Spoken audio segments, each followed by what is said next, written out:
Your Steve Jones Show podcast is loading now. The Steve Jones Show podcast is sponsored by Sunbury Motors, North 4th Street in Sunbury, and Sunbury Motors Kia, routes 11 and 15 in Hummel's Wharf. Cam Rogers joins us. Cam, great to have you with us. Great to talk some golf today. What's going on, guys? Great to be with you. Super pumped for this week. We have the Masters, and the Big Cat is back, Tiger Woods. Yep. So this is going to be interesting to see how he negotiates this because, Cam, as you know, one area that television does not do justice to is how hilly that course is. Yeah. It is a grind to walk the 7,000-plus yards. No doubt. The undulations, the hills. We're not talking about St. Andrews right now, guys, which is a completely flat golf course. This is going to be a difficult track for Tiger Woods to walk. Of course, we're talking about somebody who knows this course like the back of his hand. Yep. So he does have that advantage. He can sort of weave his way around the holes as he's walking to his ball, looking for the flattest parts of the golf course. Flattest being a relative term, of course, but Yeah. He's going to do everything he can, right, to make sure he keeps that inflammation down in his ankle, the soreness down as well. And if he completes 72 holes at the Masters, that's a victory in my book. All right. Over time, that's one thing about Augusta National. There's a lot that looks the same, but to their credit, they have made some changes. They altered 3 of their great holes. They've altered a little bit 11, 15, and 18. It adds some yardage to it. Does it change anything in your mind, the alterations? Yeah, a little bit, to be honest with you guys. You know, it's interesting, year in and year out, the number one corollary stat to success at Augusta National is driving distance. And now we're talking about this golf course playing the longest it ever has, stretching over 7,500 yards. So, I mean, we're talking about 9 of the 10 par 4s playing over 440 yards.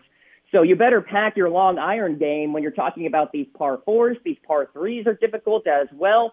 And it'll be interesting to see just how gettable the par 5 15th hole is now that you have those alterations, right? So I'm putting a lot of premium on the par 5 scoring, particularly on 2, 8, and 13 this week. If you do not cash in with birdies there, I don't know if you can be the Masters champion this week. Yeah, see, 15, I wouldn't have moved the tee back on 15. I know it's only 20 yards. It's only 20 yards. I got it.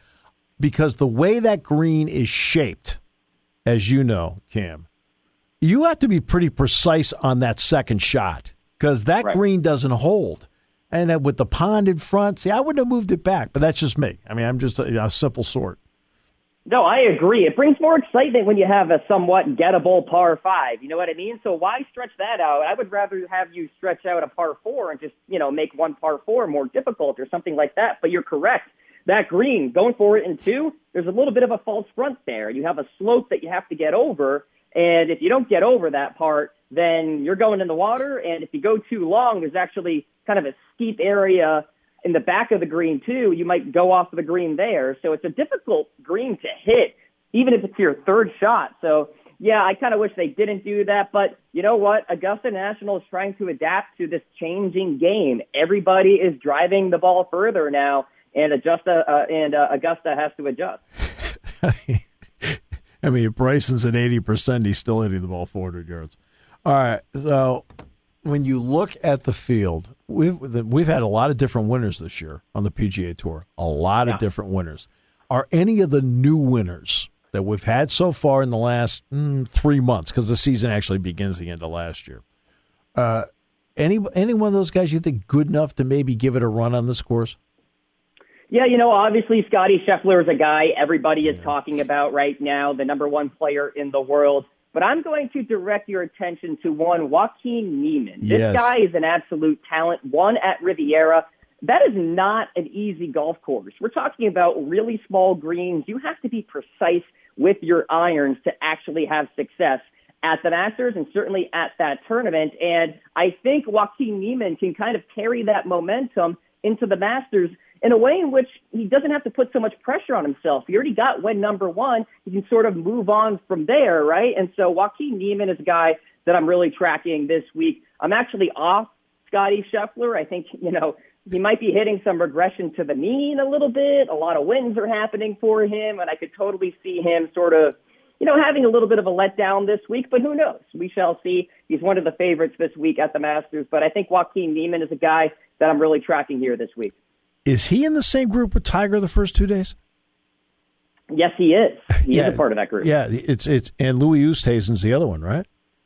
Yes, Louis, Joaquin Niemann, and Tiger Woods. What do you think that does? Because first of all, Niemann's going to be standing there, and you and I both know, Kim, that they're going to be deep as deep gets. I mean, there are going to be more people watching him than at any point in his lifetime. That's why I only bring it up, because it is a dynamic that I don't know how to predict. How do you view it?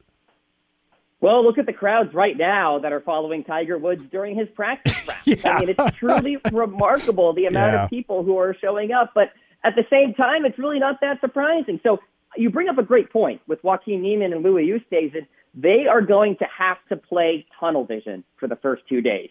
Try to just play your own game. Don't get caught up in the pomp and circumstance with Tiger Woods making his return and what have you, because Tiger Woods is the master of tunnel vision. He's used to these big-time crowds, right? Yep. A lot of these guys are still getting used to the crowds in this quote-unquote post-pandemic world that we're in with the PGA Tour that is allowing fans back and what have you. So to see the sea of people coming for Tiger, for the most part, tomorrow is going to be an adjustment for Louis and Joaquin. It'll be interesting to see how they kind of adjust from there into Friday as well. Cam, we talked about the new winners on the tour. You brought up a great point about Joaquin Niemann. You talked about Scottie Scheffler. Now let's go to some of the older players, the ones that have majors under their belt. In that group of guys that have won a major and understand how to do it, who can rise to the top in that group? Yeah, I'm really looking at Justin Thomas this week, guys. Not really known as a major championship contender, and he'll tell you that himself, but he does have a PGA championship back in 2017, and he's getting a lot of buzz going into this Masters here. Everything's setting up for him. Top 10 in driving distance and par 5 scoring, second in strokes gained tee to green on the season. He has Phil Mickelson's old caddy, Jim Bones Mackay, on the bag here this week full time. He knows Augusta pretty darn well. So I think it's all coming together for Justin Thomas. A couple of other names. Rory McIlroy is a guy to track. I'm really on him this week. And Brooks Koepka. Nobody's talking about Brooks Koepka, but he's slowly trending in the right direction here. It's interesting. Koepka's never played this course really great, which I can't figure out. Now, Dustin Johnson didn't either for a long time before he finally won. But I've always been surprised by that. McIlroy's always played this course really well. I find, and Justin Thomas also won the Players too during the course of his career. I'm surprised. I'm surprised he's never been.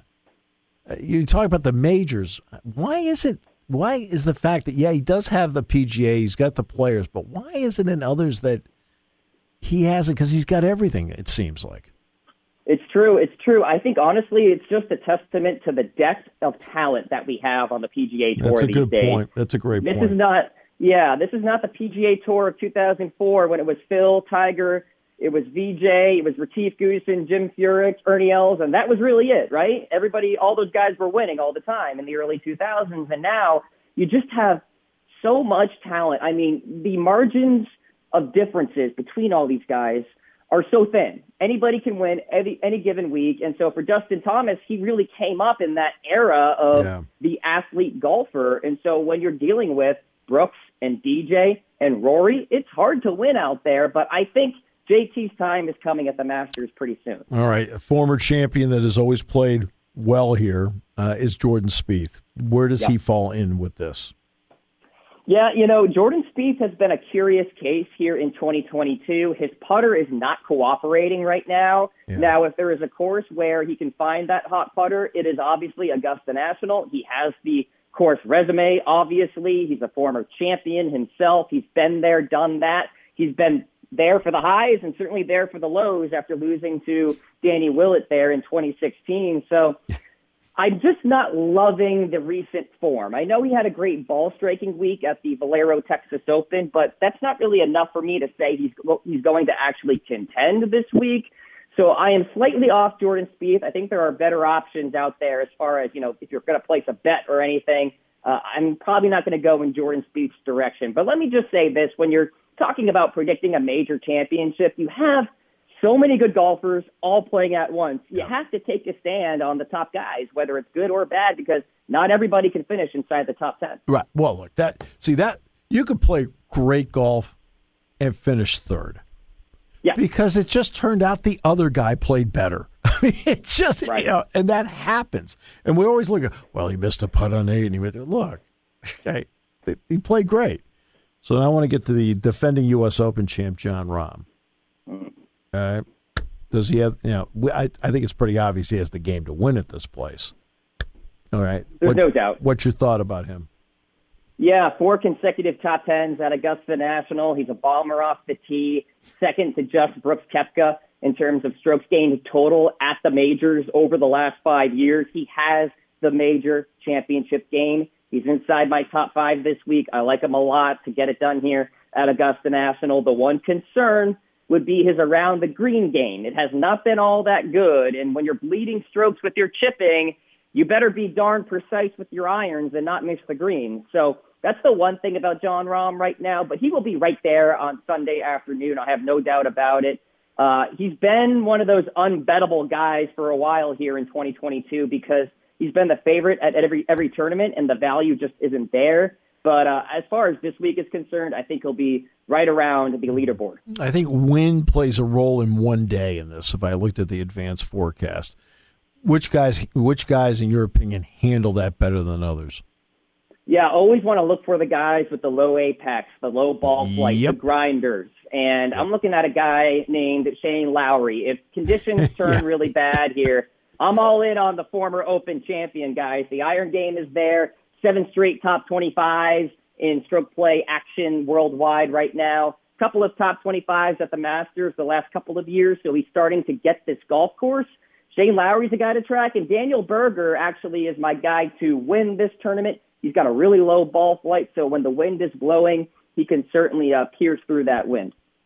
All right, so when the dust settles, all right, let's just give me 5 names that you think when the dust settles that the winner will come from that group of 5.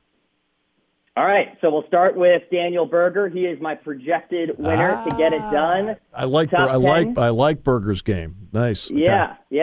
Top 10 in strokes gained, tee to green. 8th on tour in scoring average. Really coming in with a good iron game. He is my number 1 guy on my list. And then Justin Thomas at number 2 for the reasons I described earlier. I think his game is rounding into form. Shane Lowry is at number 3. I think he has serious win equity here this week. Jon Rahm at 4, talked about his major championship game. And then number 5, the guy who finished runner-up last year, Will Zalatoris. Yes. Second at the Masters, as I mentioned last year, leads the tour in strokes gained tee to green. Also second in strokes gained approach, 9th in greens and regulation. I mean, he hits a million greens. Yeah. He just needs that putter to cooperate. He is a smooth swinger. He is to me, in terms of like fairways and greens, he's the modern day Colin Montgomery. Sure, absolutely. And then Montgomery's problem was he couldn't hit enough putts in major championships to win, but he'd be on the fairways and the greens. Right. Cam, thank you so much. It was great to have you with us. And I look forward to talking with you many times as we go through the course of the year. Hey, I appreciate it, guys. Keep up the great work.